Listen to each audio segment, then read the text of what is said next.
have the honor to deliver this statement on behalf of the G7 plus countries, a group of nations bound together by a shared history of experiencing the horrors of conflict and the challenges of fragility, but with an unwavering commitment to peace, stability, resilience, and sustainable development. This summit represents an important moment for reflection, collective action, and renewed commitment to building a sustainable, just, and equitable future. As countries deeply affected by conflict and post-conflict circumstances, we understand all too well the cost of instability. The urgency of a united global response to build a future of peace, prosperity, and justice is a shared responsibility that cannot be overstated.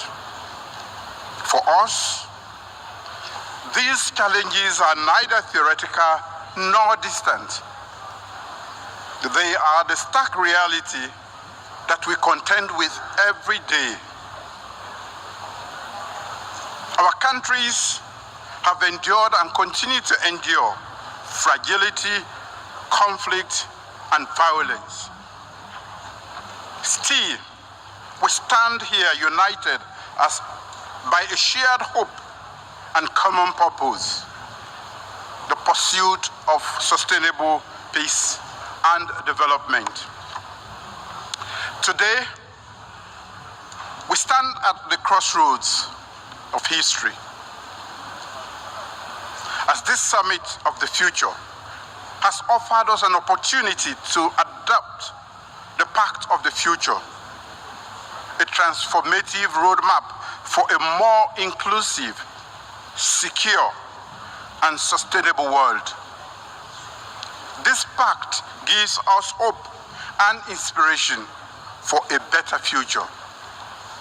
Mr. President, allow me to put forward 6 points to help in situating the G7 plus countries in the pact for the future implementation. 1, the call for national ownership and inclusive government.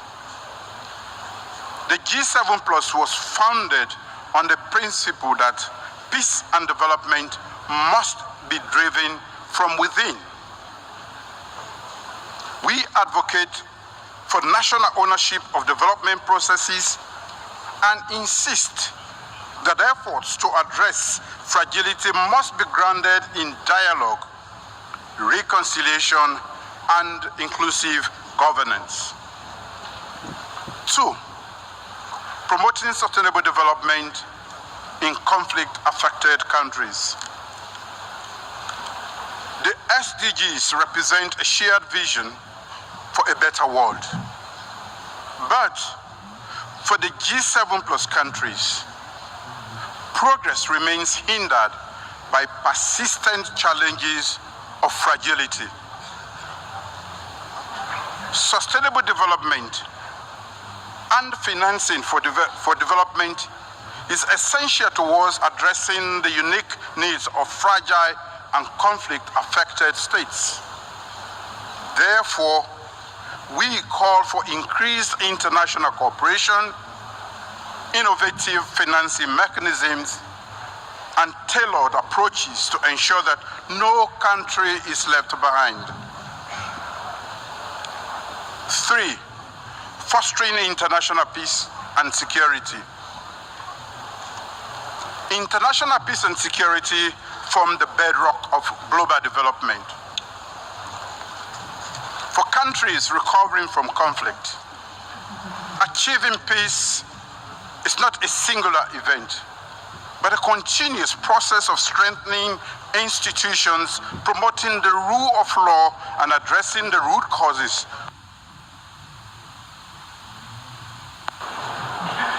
Your Excellency, Mr. Philemon Young, President of the 79th Session of the United Nations General Assembly,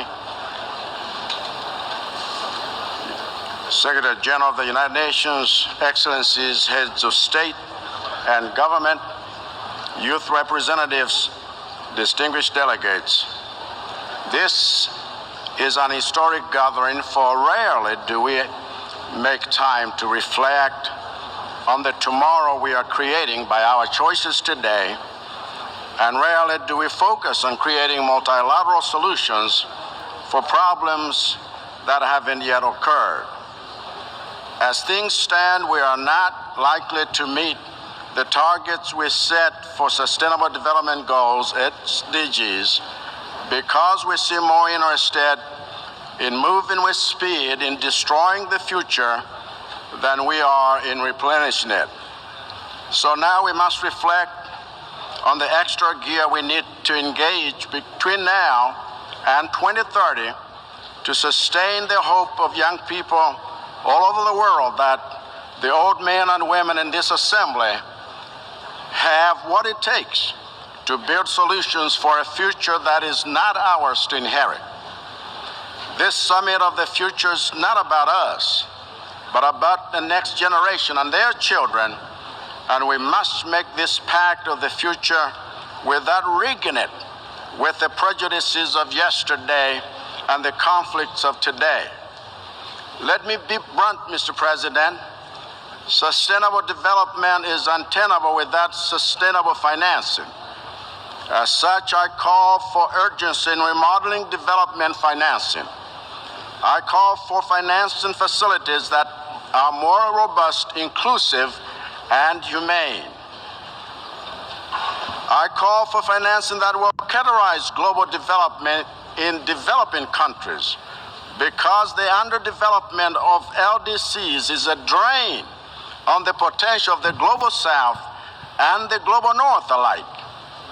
What this means is we must shift from the mere provision of aid to the cultivation of self-sufficiency through robust private sector engagement. I am deeply concerned that many conflicts around the world not only remain unresolved, but are actively being stroked towards escalation, even here at this 79th Assembly. I am sure that no one in this room still lives under the naive illusion that we live in a world where a war can be won, for that world does not exist anymore.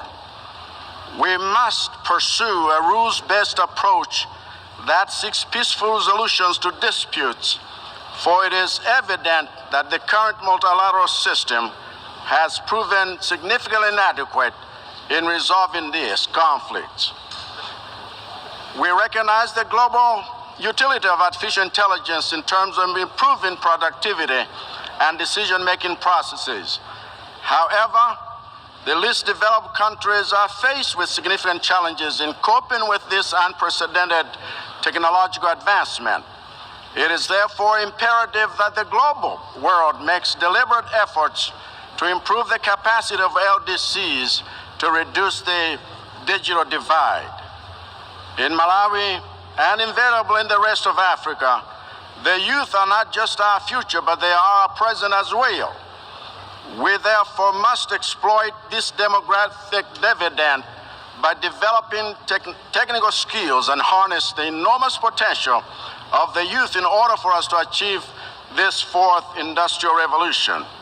Malawi reiterates our call for comprehensive UN reforms in order to create a UN that is fit for the future through fair representation and enhanced capacity to deal with complicated global challenges while promoting sustainable development. Additionally, the global financial architecture is crucial for creating a sustainable future amidst rising debt levels. Mr. President, the future we build depends on our collective efforts, and we urge our member states to turn the tide toward a brighter and more just world. I thank you.